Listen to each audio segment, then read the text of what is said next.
ओम बापू नंदा चौर वालिया की सदा ही जय। जय जी जय। श्रीमन्नारायण स्वामी नारायण श्रीमन्नारायण स्वामी नारायण। हरि हरि नारायण नारायण नारायण स्वामी नारायण नारायण नारायण। माता नारायण पिता नारायण माता नारायण पिता नारायण। सच्चे सतगुरु में भी मेरे नारायण। सच्चे सतगुरु में भी मेरे नारायण।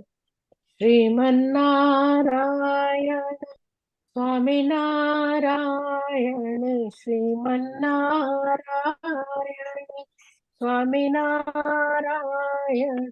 हरि हरि नारायण नारायण नारायण नारायण नारायण। नारायण।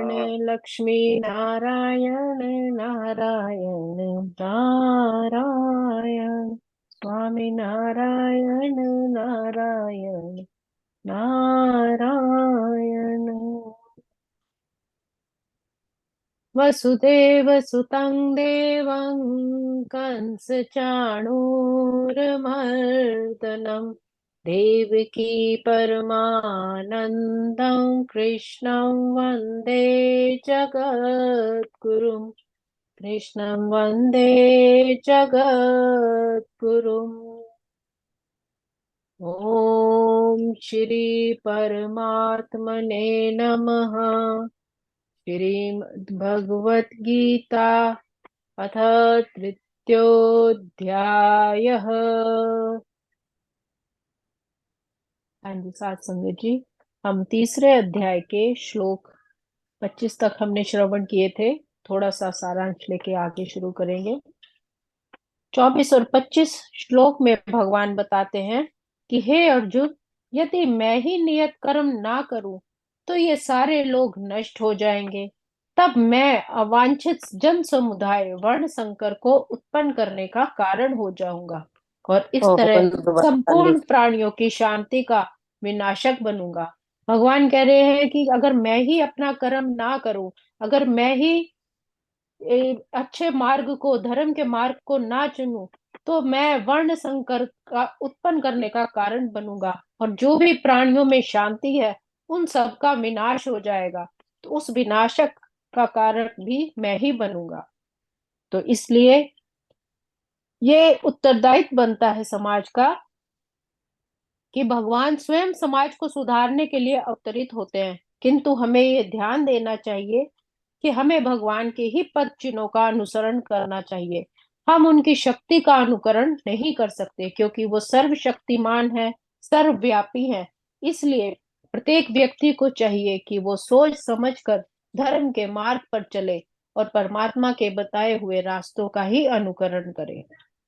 और जिस प्रकार अज्ञानी जन व्यक्ति फल की आसक्ति से कार्य करते हैं, उसी तरह विद्वान जनों को चाहिए कि वे लोगों को उचित पथ पर लेके जाएं और अनासक्त रहकर कार्य करें। मतलब जिन्हें ज्ञान की अवस्था प्राप्त हो चुकी है, जो परम ज्ञानी हो चुके हैं, भगवान कहते हैं कि वो सिर्फ यहीं तक नहीं रहे, उनका फिर उत्तरदायित्व ये बन जाता है, उन्हें ये कर्म करना है कि वो भटके हुए लोगों को उचित रास्ते पर लेके जाए, लेकिन अनासक्त भाव से। अब आगे के श्लोक, श्लोक क्रमांक 26। न बुद्धि भेदं जन्येदं ज्ञानं कर्म संगिना जोष्येत् सर्वकर्माणि विद्वांस युक्तः समाचरन्।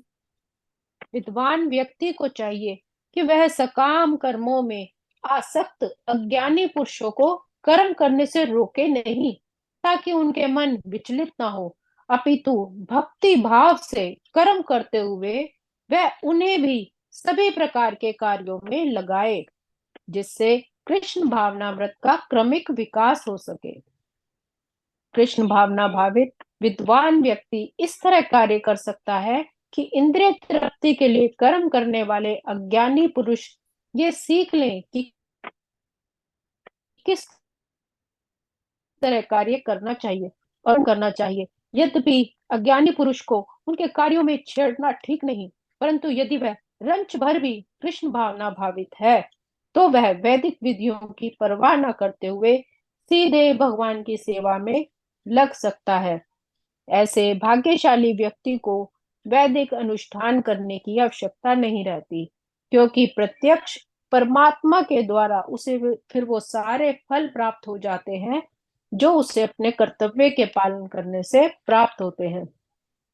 कहने का भाव है कि अगर भगवान कह रहे हैं कि विद्वान व्यक्ति को चाहिए कि वो सकाम कर्मों में आसक्त ज्ञानी पुरुष, कि जो अज्ञानी पुरुष जो काम कर रहा है उसको जबरदस्ती रोके टोके नहीं, तो इस तरह उसका मन नहीं लगेगा, लेकिन उसको धीरे धीरे भक्ति भाव में ऐसे करे कि उसको पता चले कि कैसे अज्ञानता को दूर उसकी हो सकती है, उसका आचरण कैसे सुधर सकता है। और धीरे धीरे जब उसके अंदर भगवत सेवा के तरफ उसका धीरे धीरे रुझान बढ़ता चला जाएगा, परमात्मा के लिए उसका विश्वास बढ़ता चला जाएगा, फिर उसे चाहे वह कोई बड़े वैदिक अनुष्ठान करे ना करे, और धीरे धीरे अभ्यास से फिर वो परमात्मा के निकट पहुंचता चला जाएगा, तो उसे फिर सारे फल प्राप्त हो सकते हैं।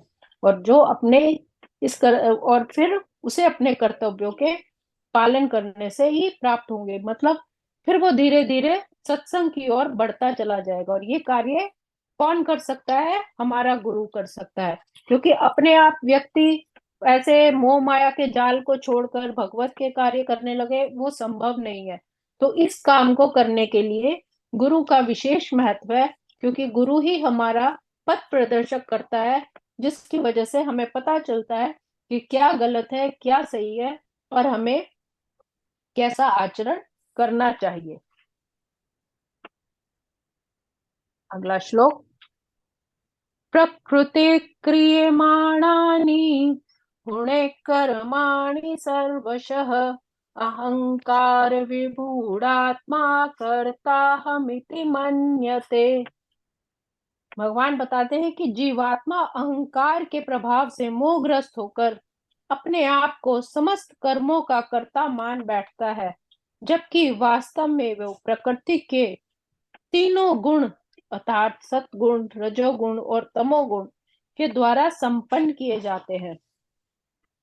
इन गुणों के कारण ही हम प्रकृति के साथ बंध जाते हैं। सत्वगुण अर्थात ज्ञान का प्रकाश, रजोगुण अर्थात कार्यशीलता और तमोगुण अर्थात कार्य शून्यता, जिसमें कुछ भी कार्य करने की मनुष्य को आवश्यकता नहीं होती, मतलब वो उदासीन रहता है, आलस से परिपूर्ण रहता है। भौतिक चेतना वाला व्यक्ति अहंकार के कारण आश्वस्त रहता है कि वही सब वस्तुओं का करता है, उसी ने सब कुछ किया है, मैं ही सब कुछ ये कर रहा हूँ। भौतिकवादी व्यक्ति यह नहीं जानता कि अंतोगत्वा वह कृष्ण के अधीन है, मतलब उसे पता ही नहीं कि मैं कार्य करने वाला नहीं हूँ, मैं तो परमात्मा के अधीन हूँ, उसी की इच्छा से ही सब काम कर रहा हूँ। पर अहंकार वश ऐसा व्यक्ति हर कार्य को स्वतंत्र रूप से करने का श्रेय लेना चाहता है, और यही है उसके अज्ञान का लक्षण। उसे ये ज्ञात ही नहीं कि उसके इस स्थूल तथा सूक्ष्म शरीर की रचना भगवान के द्वारा ही की गई है, मतलब भगवान ने ही उसे बनाया है और इस संसार में भेजा है, किंतु वो ये है भूल चुका है। वो कहता है कि मैं, ये मेरा शरीर है और मैं ही ये सब काम कर रहा हूं। इसलिए सारे शारीरिक तथा मानसिक कार्य परमात्मा की सेवा में तत्पर होने चाहिए। अज्ञानी व्यक्ति यह भूल जाता है कि भगवान ही सर्व ज्ञाता है और प्रकृति के कारण, उसके स्वभाव के कारण ही ये सब हो रहा है।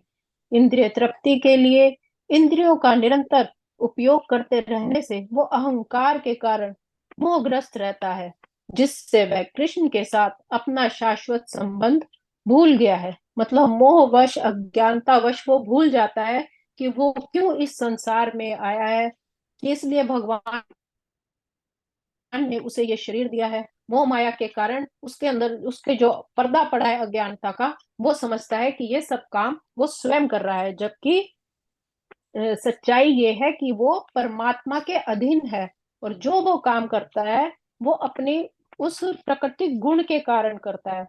मतलब अगर उसके अंदर ज्ञान का प्रकाश है तो वो सत्व गुण है। अगर किसी कार्य को कार्यशीलता से कर रहा है तो वो रजोगुण है। और अगर कुछ भी नहीं कर रहा है, सिर्फ आलस से परिपूर्ण है, तो वो तमोगुण है। तो ये तीन गुण प्रकृति के गुण भगवान ने बताए हैं। अगला श्लोक। तत्त्ववितु महाबाहो गुणकर्म विभागयोः गुणा गुणाकेषु वर्तन्त इति मत्वा न संजते। हे महाभाव, भक्ति भाव में कर्म तथा सकाम कर्म के भेद को भली भांति जानते हुए जो परम सत्य को जान लेता है, वो कभी भी अपने इंद्रियों में तथा इंद्रिय तृप्ति में फिर नहीं लगा रहता। कहने का भाव है कि भक्ति भाव से जो काम करता है, सकाम कर्म क्या है, जो इस भेद को जान लेता है, फिर वो इंद्रिय तृप्ति के लिए कार्य नहीं करता। परम सत्य को जानने वाला भौतिक संगति में अपनी विषम स्थिति को जानता है। वो जानता है कि वो भगवान का ही अंश है, जो सत चित आनंद है। और उसे ये अनुभूति होती रहती है कि मैं किस कारण से देहात्म बुद्धि में फंस चुका हूं। अपने अस्तित्व की शुद्धि शुद्ध अवस्था में उसे सारे कार्य भगवान कृष्ण की सेवा में नियोजित करने चाहिए। फलतः वे अपने आप को कृष्ण भावनामृत के कार्यों में लगाता है। वो जानता है कि उसके जीवन की भौतिक दशा भगवान के नियंत्रण में है, इसलिए वो सभी प्रकार के भौतिक बंधनों से फिर विचलित नहीं होता, क्योंकि वह इन्हें भगवत कृपा ही मानता है। श्रीमद् भागवत के अनुसार जो व्यक्ति परम सत्य को अर्थात ब्रह्म परमात्मा और श्री परमात्मा भगवान को इन तीन विभिन्न रूपों में जानता है, वो तत्ववित्त कहलाता है, क्योंकि वह परमेश्वर के साथ अपने वास्तविक संबंध को भी फिर जान लेता है।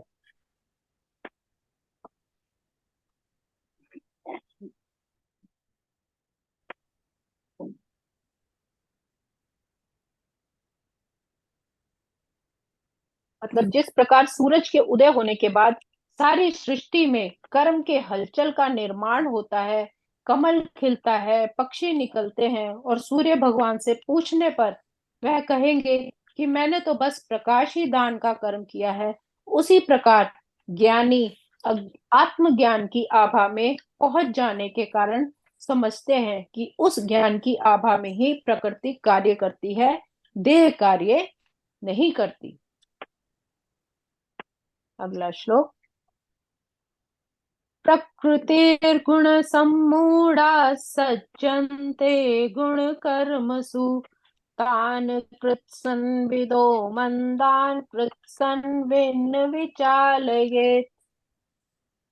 माया के गुणों से मोहग्रस्त होने पर अज्ञानी पुरुष पूर्णतः भौतिक कार्यों में संलग्न रहकर उनमें आसक्त हो जाते हैं। यद्यपि उनके ये कार्य उनमें ज्ञानाभाव के कारण अधम होते हैं, किंतु ज्ञानी को चाहिए कि वे उनसे विचलित न हो। जो लोग कहने का भाव है कि जो लोग अज्ञानी हैं, वे कृष्ण भावनामृत के कार्यों को समझ ही नहीं पाते कि भगवान क्या लीला करते हैं, क्यों करते हैं, कैसे करते हैं। अतः भगवान कृष्ण हमें उपदेश देते हैं कि ऐसे लोगों को विचलित ना किया जाए और व्यर्थ ही मूल्यवान समय नष्ट ना किया जाए, किंतु भगवत भक्त भगवान से भी अधिक दयालु होते हैं, क्योंकि वे भगवान के अभिप्राय को समझते हैं।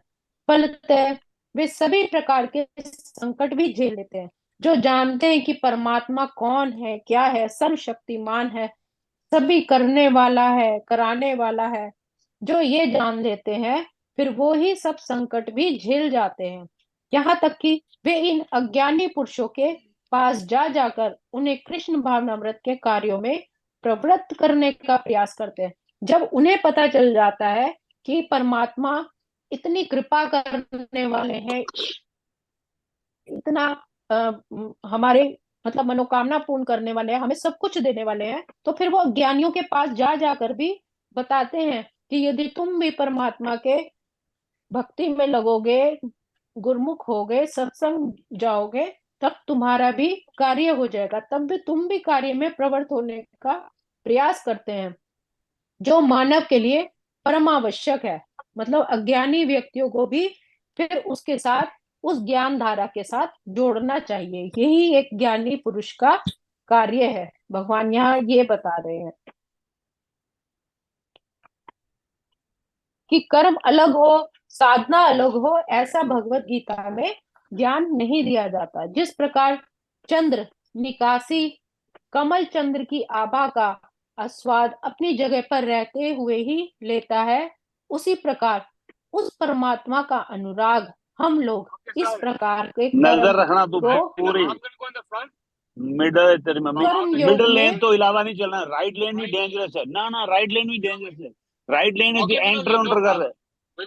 परि, परिणित करते हुए अपनी जगह पर रहते हुए ही ले सकते हैं। मतलब जिस तरह कमल खिलता है तो उसको चंद्रमा की किरणें वो वहीं पर रहते रहते अपने उस स्थान पे रहते रहते ही वो ग्रहण कर लेता है। उसी तरह परमात्मा का जहां पर हम लोग हैं, हमारी जो कर्म भूमि है, वहां अपना काम करते करते ही हम भी परमात्मा का उस अनुराग को पा सकते हैं। हमें अपना घर बार ये सब छोड़ने की आवश्यकता नहीं, सिर्फ आवश्यकता है उससे जुड़ने का प्रयास करने की। जैसे जैसे हम कर्म करते जाएंगे, सत्कर्म करते जाएंगे, उतना ही हम परमात्मा के से जुड़ते चले जाएंगे, और जब परमात्मा से जुड़ते चले जाएंगे तभी हम उसका अनुराग, उसका प्रेम पा सकते हैं। तो चंद्रमा की तरह, सूर्य की तरह हमें भी कहीं और जाने की आवश्यकता नहीं है। भगवान यहाँ पर इन श्लोकों में ये समझा रहे हैं। आज के श्लोकों को हम यही विराम देंगे। ओम श्री कृष्णार्पणमस्तु। हरे नमः। हरे नमः। हरे नमः। नमः। वाह जी वाह। ये कर्म की भगवान महिमा बता रहे हैं कि कर्म किस तरह के करने चाहिए और कैसे होने चाहिए। तो उसके बारे में ही बता रहे हैं कि अगर हम अपने स्थान पर रहते रहते ही अच्छे कर्म कर लें तो हमें कहीं और जाने की आवश्यकता नहीं है। बस ये है कि हमें संगत ही ऐसे लोगों की करनी चाहिए जो हमारे अज्ञान को दूर कर सके। भजन की 2 लाइनों के साथ समाप्ति करेंगे। प्रेम दीवानी मीरा देखो पी गई विष का प्याला। प्रेम दीवानी मीरा देखो पी गई विष का प्याला। बाल न बाका हो सका, बाल न बाका हो सका, गिरधर बने रखवाला। पियो पियो रे पीने वालो, तुम राम नाम रस पिया करो। जियो जियो रे जीने वालो, तुम हरि के सहारे जिया करो। राम रस हनुमत ने पिया, हो गया वो मत वाला। राम रस हनुमत ने पिया, हो गया वो मत वाला। राम भक्ति में डूबा ऐसे, हो गया जग से निराला। पियो पियो रे पीने वालो, तुम राम नाम रस पिया करो। जियो जियो रे जीने वालो, तुम हरि के सहारे जिया करो। बोलो बाके बिहारी लाल की जय। मेरे सतगुरु महाराज की जय। वाह जी, बहुत सुंदर। धन्यवाद संगीता जी, बहुत सुंदर उपदेश, गीता ज्ञान का उपदेश। हाँ जी।